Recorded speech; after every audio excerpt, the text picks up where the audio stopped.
L'Église catholique fait mémoire de Saint Jean évangéliste. Plus de 300 gens auraient illustré ce nom qui signifie « Le Seigneur fait grâce ». Quel est celui qui a pu signer son évangile par ces mots, le disciple que Jésus aimait? Jean était le fils de Zébédée, pêcheur sur le lac de Tibériade, frère de Jacques dit le majeur, leur mère était Salomé, mère des fils de Zébédée. Les deux frères Jacques et Jean avaient été surnommés par Jésus fils du tonnerre, en raison sans doute de leur caractère vif et impétueux.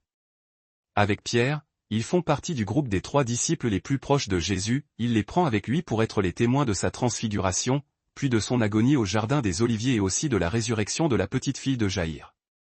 Jean, on le voit courir le matin de Pâques, plus vite que Pierre. Vers le tombeau du Seigneur, sa foi intuitive lui fait discerner la portée de l'événement, il vit et il crut. Après la Pentecôte, on retrouve cette proximité, cette complémentarité de Jean et de Pierre, aux diverses étapes de la naissance de l'Église. On ignore à quel moment l'apôtre Jean a quitté Jérusalem.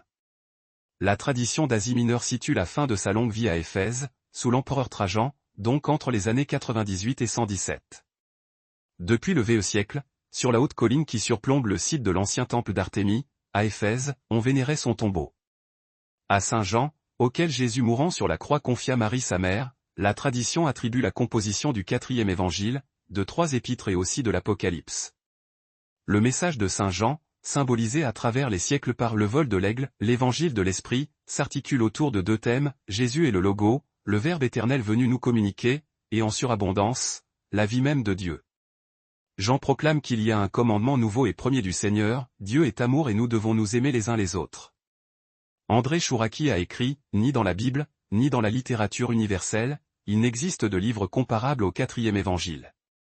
Il confirme, en le complétant, l'unité profonde de la Bible et de son ultime partie, le Nouveau Testament, le Pacte neuf. Jean voit dans l'incarnation du Messie la réponse donnée par Dieu à un monde aux abois, pour le sauver du néant. Saint Jean évangéliste, priez pour nous. Évangile.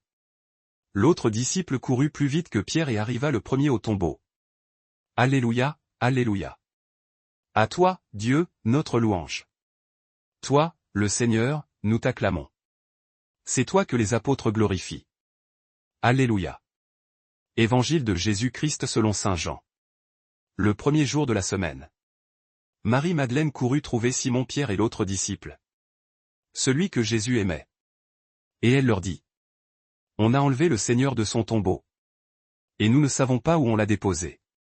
Pierre partit donc avec l'autre disciple. Pour se rendre au tombeau. Ils couraient tous les deux ensemble. Mais l'autre disciple courut plus vite que Pierre. Et arriva le premier au tombeau. En se penchant, il s'aperçoit que les linges sont posés à plat. Cependant il n'entre pas. Simon-Pierre, qui le suivait, arrive à son tour. Il entre dans le tombeau. Il aperçoit les linges, posés à plat. Ainsi que le suaire qui avait entouré la tête de Jésus. Non pas posé avec les linges. Mais roulé à part à sa place. C'est alors qu'entra l'autre disciple. Lui qui était arrivé le premier au tombeau. Il vit, et il crut. Acclamons la parole de Dieu. Louange à toi Seigneur Jésus.